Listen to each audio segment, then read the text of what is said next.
जय बाबा स्वामी, जय आत्मेश्वर। पुण्य आत्मा अवतरण के हमारे इस ग्रंथ पठन के सत्र में मैं आप सबका पूर्ण हृदय से स्वागत करती हूँ। ग्रंथ पठन की शुरुआत हम गुरु आह्वान से करते हैं।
ग्रंथ पठन की शुरुआत करते हैं।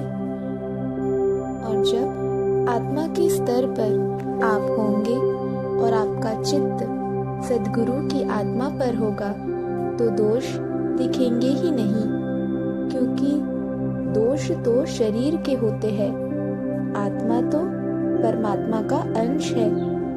आपको परमात्मा के दर्शन होंगे, आपको परमात्मा की अनुभूति होगी, चैतन्य अनुभव होगा, और फिर हम जीवंत सद्गुरु को देखेंगे नहीं, सुनेंगे नहीं, केवल उनकी उपस्थिति अनुभव करेंगे। उनके सानिध्य का एक एक क्षण अपने चित्त में भर लेंगे। वे क्या कर रहे हैं उधर ध्यान नहीं होगा, वे क्या बोल रहे हैं उधर ध्यान नहीं होगा। वास्तव में सद्गुरु न तो बोलते हैं और न तो दिखते हैं, वे तो केवल अनुभूति कराते हैं। इसीलिए हमें उनके सानिध्य में अनुभूति करनी चाहिए। मैंने भी अपने जीवन में अनेक सद्गुरुओं का सानिध्य प्राप्त किया, पर दोष रहित कोई सद्गुरु नहीं देखा। हाँ, उनकी चैतन्य लहरियों के कारण मेरा ध्यान उनके दोषों पर कभी नहीं रह पाया था। मनुष्य का मोक्ष प्राप्ति का यह एकमात्र मार्ग है। पुस्तक के सद्गुरु से प्रेरणा लेकर सचमुच के सद्गुरु को जीवंत रूप में खोजना और जीवंत सद्गुरु को उनके दोषों सहित स्वीकार करना और उनके प्रति संपूर्ण समर्पित होना, ताकि उनके दोष न दिखकर परमात्मा की अनुभूति हो, और उस अनुभूति के सानिध्य में ही रहना मोक्ष की स्थिति है। मनुष्य को अपने जीवन काल में अपने शरीर सहित वह प्राप्त करनी होती है। सद्गुरु को परमात्मा मानो, पर यह जानते हुए कि ये एक मनुष्य है, परमात्मा नहीं है। ये परमात्मा का एक माध्यम है। इनके द्वारा परमात्मा की प्राप्ति हो सकती है, पर ये परमात्मा नहीं है। भला कोई शरीर परमात्मा हो नहीं सकता, क्योंकि परमात्मा शरीर है ही नहीं। वह एक विश्वव्यापी चेतना शक्ति है, तो फिर वह व्यक्ति कैसी हो सकता है? सद्गुरु परमात्मा की प्राप्ति का निमित्त होते हैं। इस प्रकार से दोष रहित सद्गुरु की खोज हमें सद्गुरु से दूर ले जाती है। हम उनके पास रहकर भी उन्हें पहचान नहीं पाते हैं। आत्मा की प्रगति के साथ साथ आध्यात्मिक प्रगति भी होती है। आध्यात्मिक प्रगति के साथ साथ साधक की एक आध्यात्मिक स्थिति निर्मित हो जाती है और वह आध्यात्मिक स्थिति साधक को किसी सद्गुरु के पास ले जाती है। घने जंगल वाले इस वीरान टापू पर कोई भी ऐसे कोई निशान नहीं लग रहे थे कि यहाँ पर कभी कोई मनुष्य आया हो। ऊंचे ऊंचे पेड़ थे, उन पर लताएं चढ़ी हुई थी। कोई झाड़ गिरा था तो वह भी अटका ही हुआ था, जमीन पर गिर ही नहीं पाया। इतना घना जंगल था और न ही मीलों तक कहीं किसी मनुष्य की कोई संभावना लगती थी। इसीलिए मनुष्य के विचारों का प्रश्न ही नहीं था।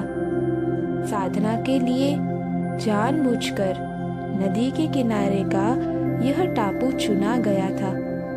हाँ, यहाँ पर कुछ पहाड़ियाँ अवश्य थी। किसी भी दिशा में चलो, लकड़ी से झाड़ियाँ हटाकर ही रास्ता बनाना पड़ता था। यह स्थान ही अपने आप में एक छोटा सा विश्व था और कुछ जीव जंतु ही मेरे मित्र थे, कुछ पक्षी ही मेरे पड़ोसी थे, क्योंकि गुरुदेव तो अधिकतर अपनी ध्यान साधना में ही मग्न होते थे।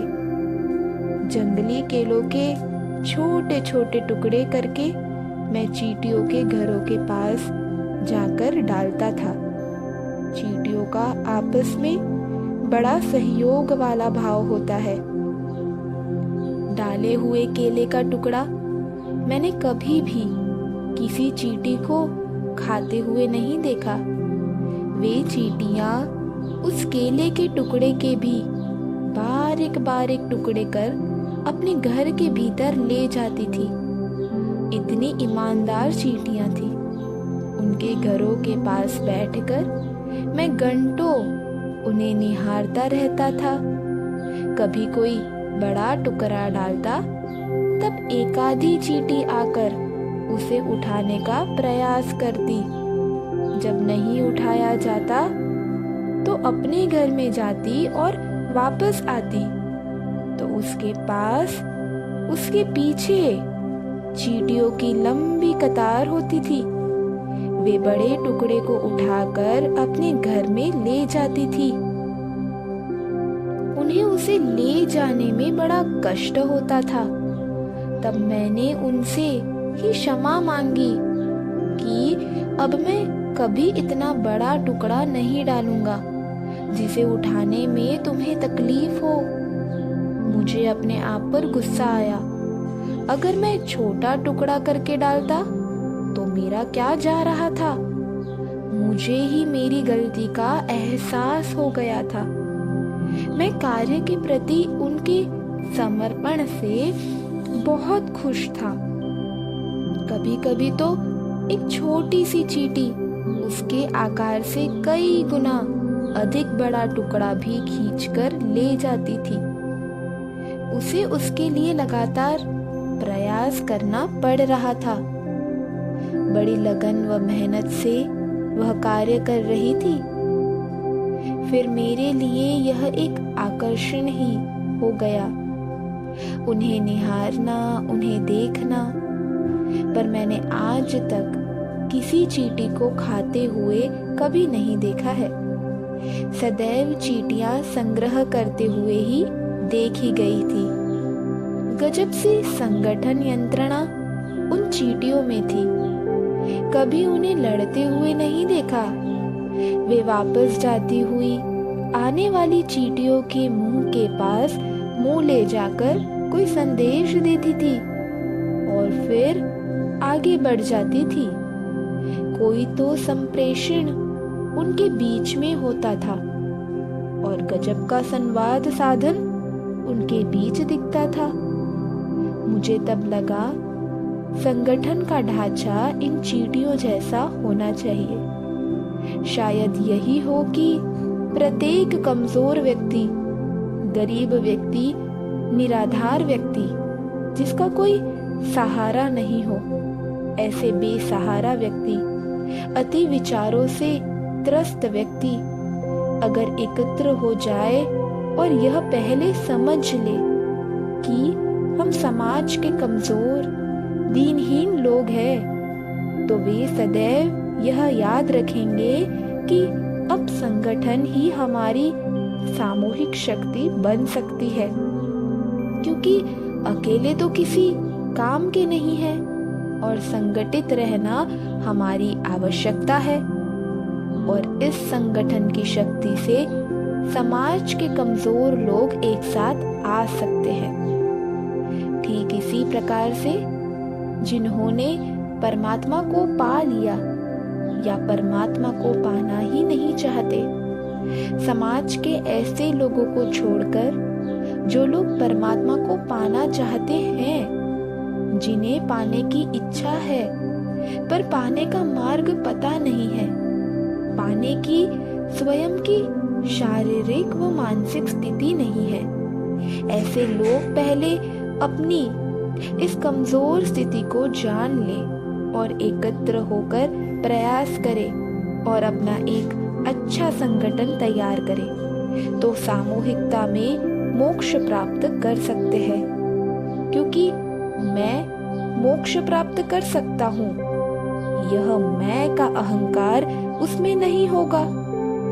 मैं ध्यान कर सकता हूँ, इसका अहंकार भी उनमें नहीं होगा, क्योंकि वे जान जाएंगे हम अकेले किसी काम के नहीं हैं।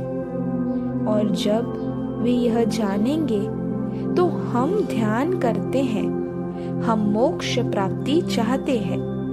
ऐसे सामूहिकता से भरे हुए शब्दों का प्रयोग करेंगे और सामूहिकता में मोक्ष प्राप्त करेंगे।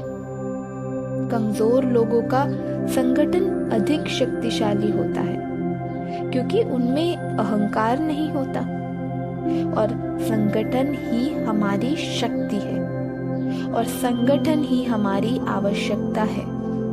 यह वे जानते हैं, यह वे समझते हैं।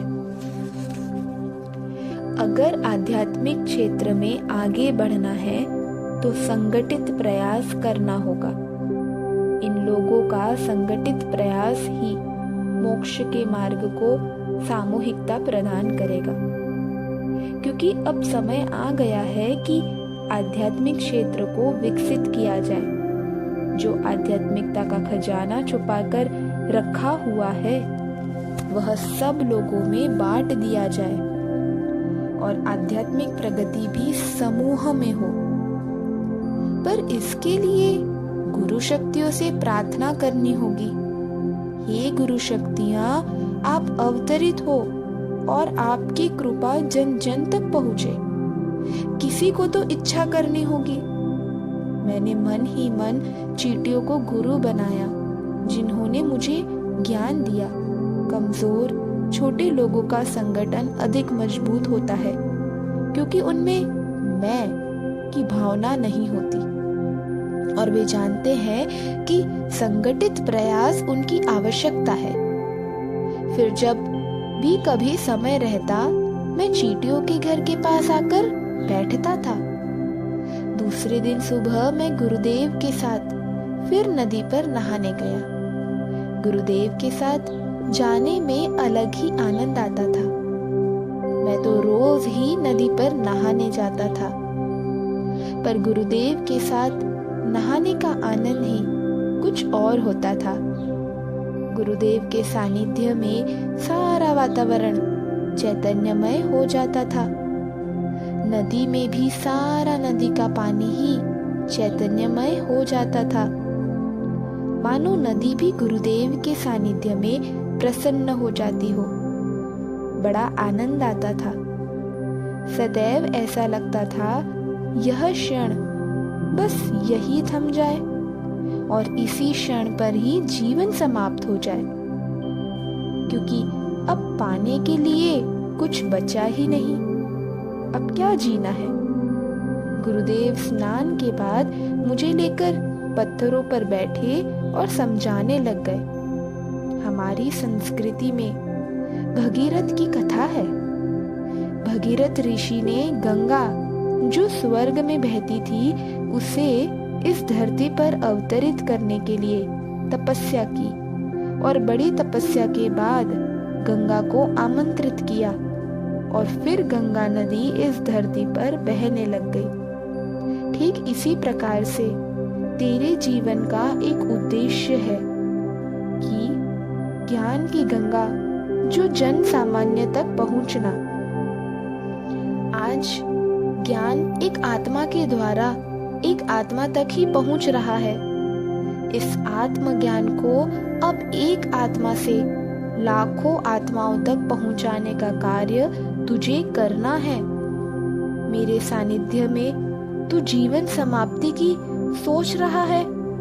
ऐसा सोचेगा तो यह आत्मज्ञान तेरे तक ही रहेगा। तेरे जीवन का उद्देश्य ही उस आत्मज्ञान को जन सामान्य तक पहुंचाना है। अब आगे आने वाला समय विकट समय है। उस समय सामूहिक प्रयास की ही आवश्यकता होगी। इस जगत में केवल आत्मज्ञान ही सत्य ज्ञान है। मनुष्य इतना भ्रमित हो गया है कि इस आत्मा की अनुभूति के ज्ञान को ज्ञान समझने के बजाय पुस्तक के ज्ञान को समझ रहा है। वह यह नहीं जानता कि पुस्तक का ज्ञान केवल जानकारी मात्र है। जो हो चुका है उसकी जानकारी कभी अनुभूति नहीं करा सकती। अनुभूति ही एकमात्र ज्ञान है जो पुस्तक से कभी प्राप्त नहीं हो सकता है। जैसे मान लो तूने गाय के ऊपर लिखी हुई एक पुस्तक पढ़ी, तो उस पुस्तक में गाय की जानकारी होगी। गाय के 4 पैर होते हैं, एक पूंछ होती है, 2 सींग होते हैं। गाय सफेद, लाल, पीले रंग, काले रंग की हो सकती है। गाय दूध देती है। दूध स्वास्थ्यवर्धक होता है। दूध सफेद रंग का होता है। ये सब गाय की जानकारी भर है। हाँ, इस जानकारी से तू पहचान सकता है कि गाय कौन सी है और घोड़ा कौन सा है, क्योंकि पुस्तक पढ़कर तुझे गाय की जानकारी मिली है। इस प्रकार से पुस्तकें जानकारी देती है।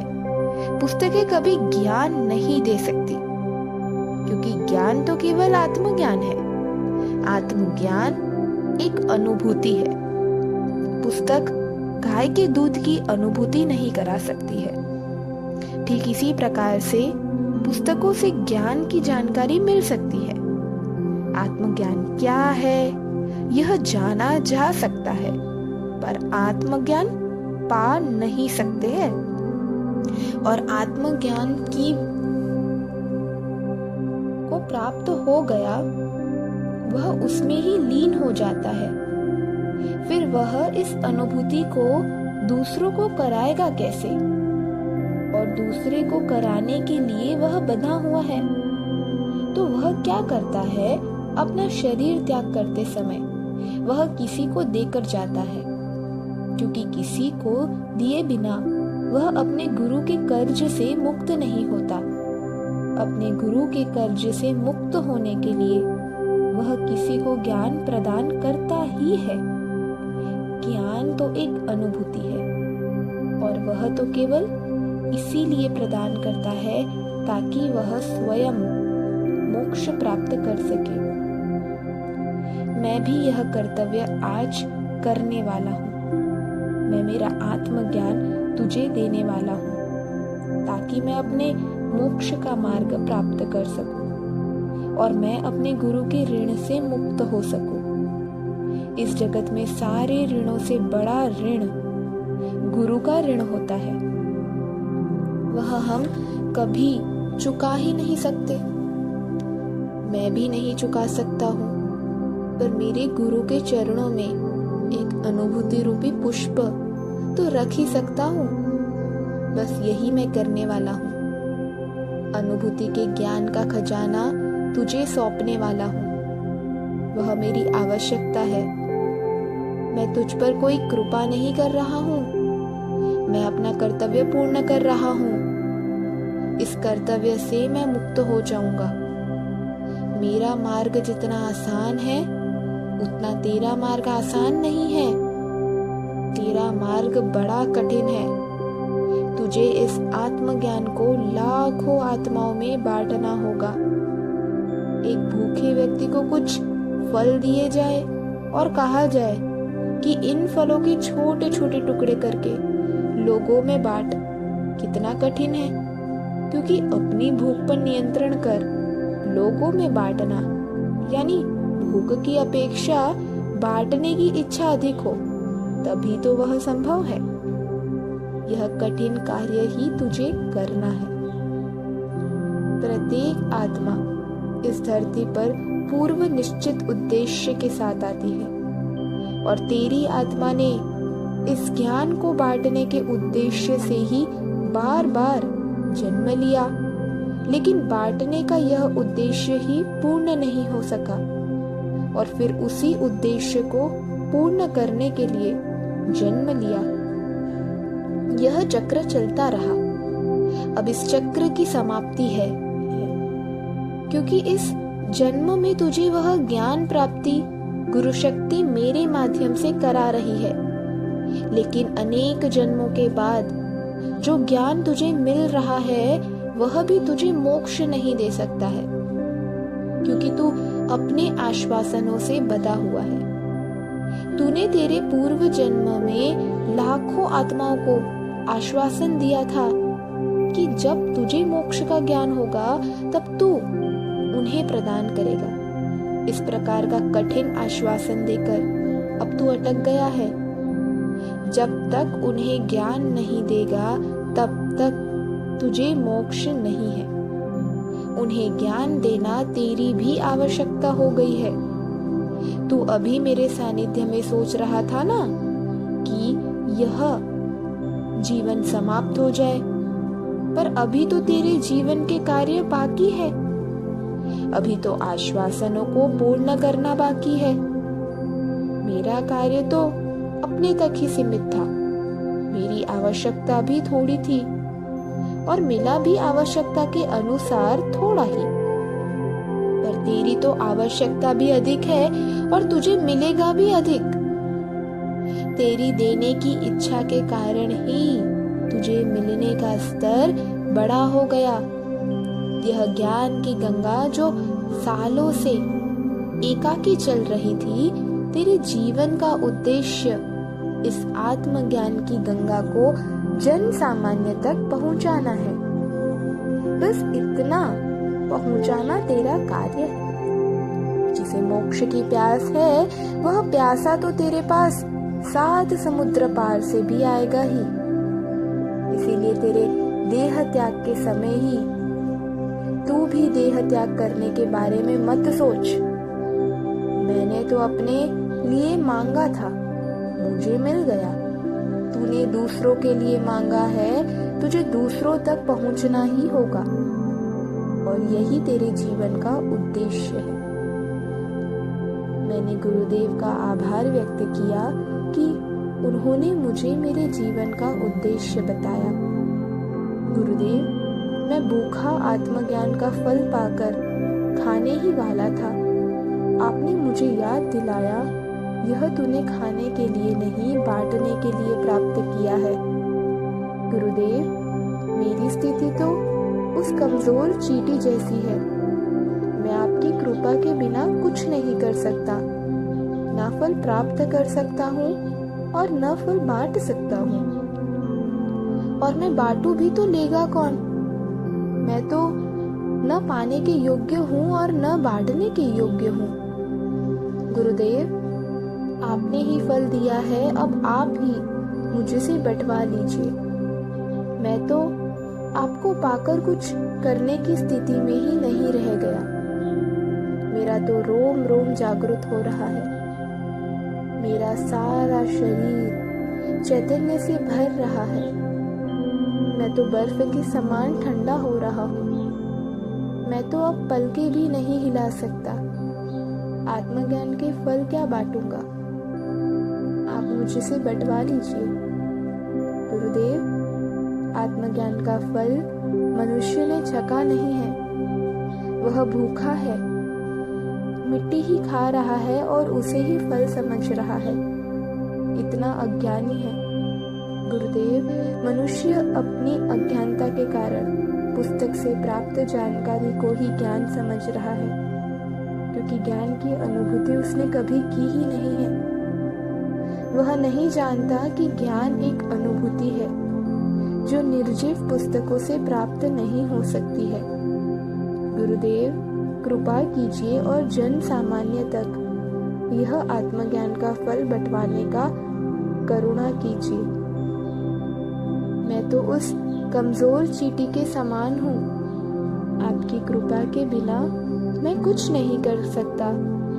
ऐसा कहकर मैं रोने लग गया, उनके सामने गिड़गिड़ाने लग गया और एकदम बेसुध अवस्था में पहुंच गया। गुरुदेव ने कहा, तुझे इस बात का एहसास हो गया कि तू यह कार्य नहीं कर सकता, यानी कर्ता का भाव समाप्त हो गया। अब जब यह समझ गया है कि मैं नहीं कर सकता हूँ, तो पूर्ण मुझे सौंप दे और तू स्वयं इस उद्देश्य में प्रयत्न छोड़ दे, क्योंकि प्रयत्न और मैं दोनों एक दूसरे के साथ जुड़े हुए हैं। अब बस तू मेरा माध्यम मात्र बन जा, एक शुद्ध पवित्र माध्यम। माध्यम न तो कुछ ले सकता है और न दे सकता है। यही एक अच्छे माध्यम की पहचान है। उस माध्यम का खुद का कोई अस्तित्व नहीं होता है, पर माध्यम के द्वारा सब कुछ प्राप्त किया जा सकता है और माध्यम के बिना कुछ भी प्राप्त नहीं किया जा सकता है।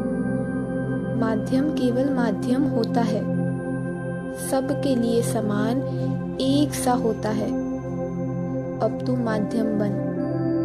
जितना अच्छा माध्यम बनेगा उतना तेरे कार्य सरल होगा, क्योंकि गुरु शक्तियां तेरा माध्यम के रूप में उपयोग करने वाली है।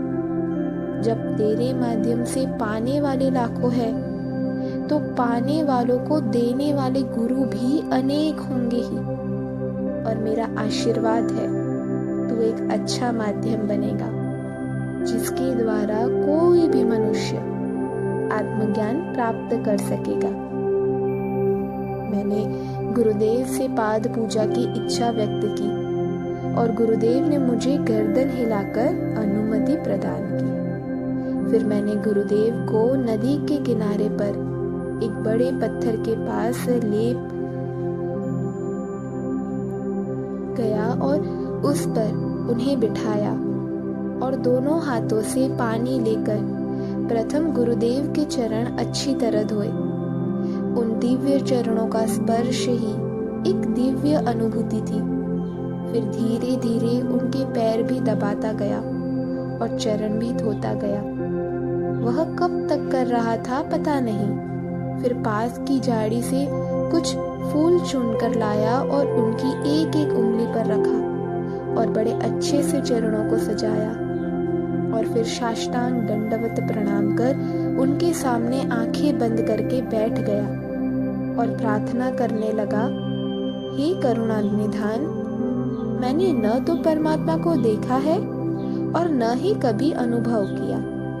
परमात्मा की शक्ति सारे विश्व में फैली हुई है, पर विश्व की शक्ति की अनुभूति मुझे आपके माध्यम से हुई है। आप उस परमात्मा की शक्ति के माध्यम हैं। मैं जानता हूँ कि आप एक सामान्य मनुष्य हैं, पर परमात्मा की असामान्य शक्तियों ने आपको माध्यम बनाकर असामान्य बना दिया है। परमात्मा की शक्तियों की दृष्टि से आप भले ही एक माध्यम हो, पर मेरी दृष्टि से आप ही परमात्मा हैं। आपसे मिलकर मेरी परमात्मा की खोज समाप्त हो गई। और कोई खोज समाप्त तब होती है जब कोई परमात्मा मिल जाता है। मुझे मेरा परमात्मा मिल गया। अब मुझे परमात्मा से मिलने की कोई इच्छा नहीं रही। क्योंकि मैंने अपने जीवन काल में परमात्मा को पा लिया है। जय बाबा स्वामी, जय आत्मेश्वर। अब हम सब मिलकर ध्यान में जाएंगे।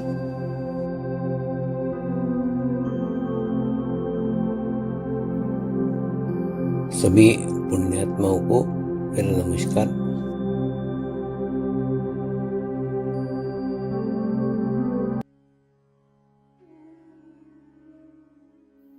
गुरुर्ब्रह्मा गुरुर्विष्णु गुरुर्देवो महेश्वरा, गुरु साक्षात् परब्रह्म तस्मै श्री गुरुवे नमः।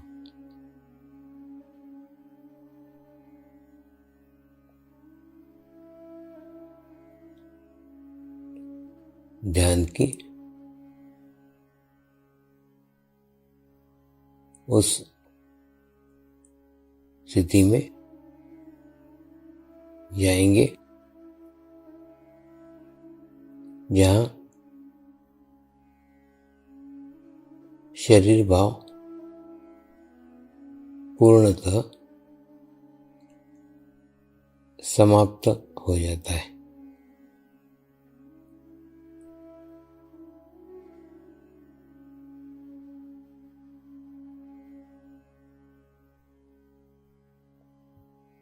अपने पूरे शरीर को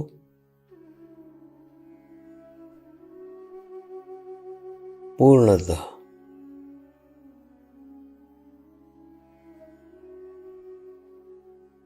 शिथिल छोड़ देंगे, एकदम रिलैक्स हो जाइए।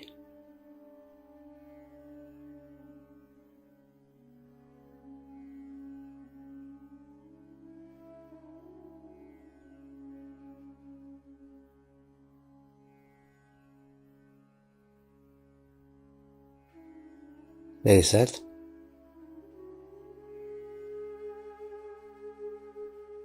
मंत्र का उच्चारण करेंगे। मैं एक पवित्र आत्मा हूँ।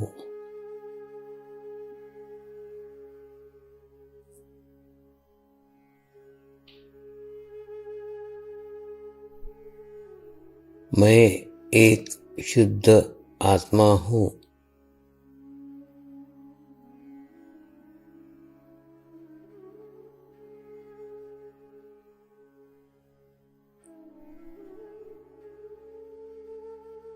मैं एक पवित्र आत्मा हूँ।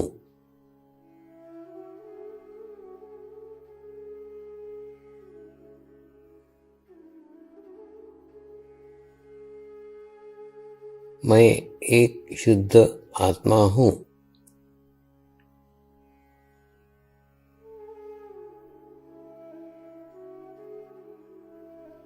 मैं एक पवित्र आत्मा हूँ।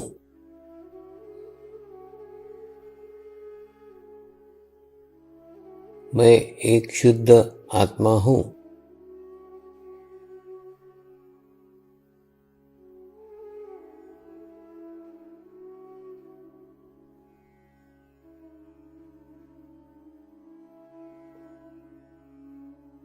अभी इसी आत्मा भाव को बनाए रखते हुए गुरु मंत्र का उच्चारण करेंगे।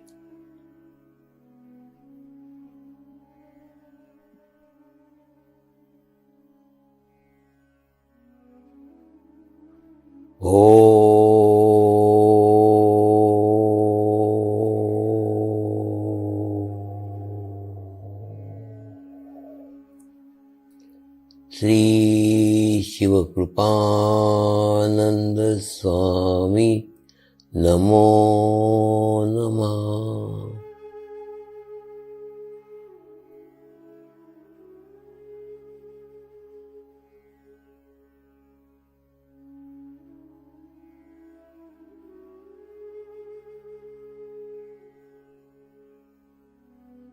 ओम श्री शिवकृपानंद स्वामी नमो नमः।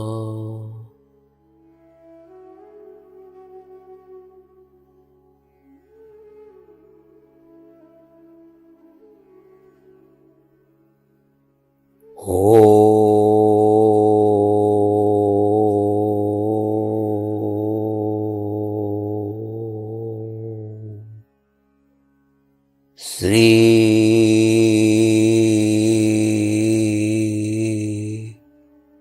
शिवकृपानंद स्वामी नमो नमः।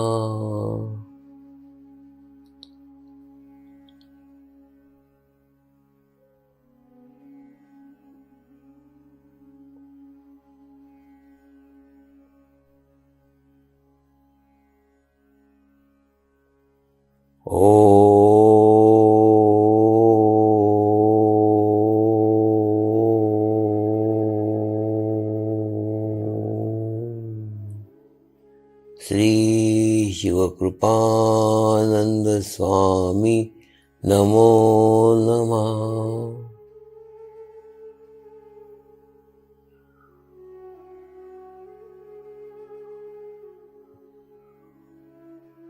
ओम श्री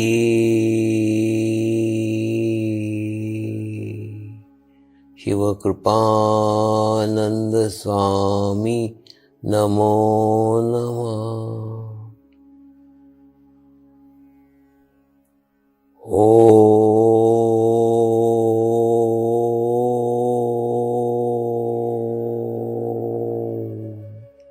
श्री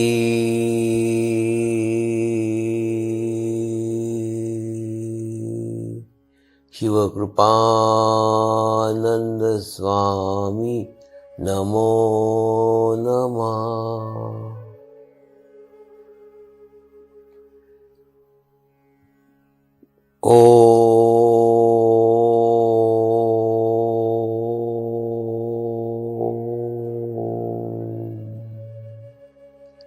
श्री शिवकृपानंद स्वामी नमो नमः।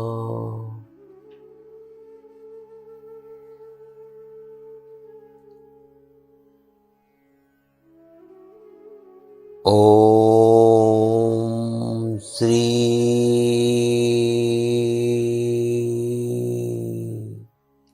शिवकृपानंद स्वामी नमो नमः।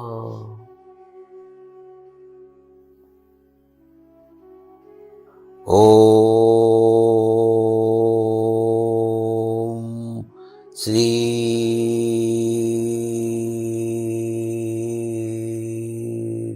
शिवकृपानंद स्वामी नमो नमः।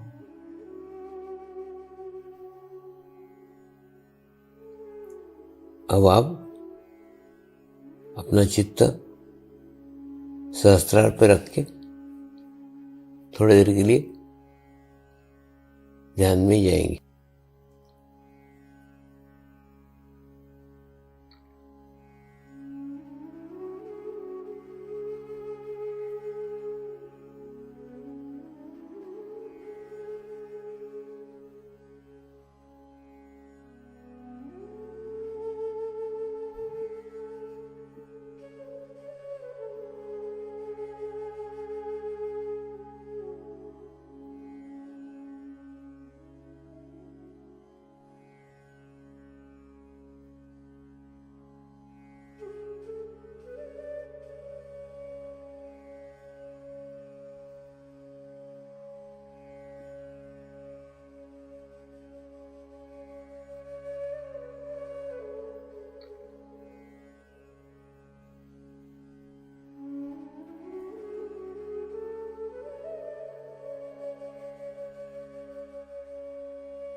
अब हम प्रार्थना करेंगे सभी आत्माओं की आत्म उन्नति हो, आध्यात्मिक प्रगति हो। यही हमारी प्रभु से प्रार्थना है। नमस्कार। जय आत्मेश्वर।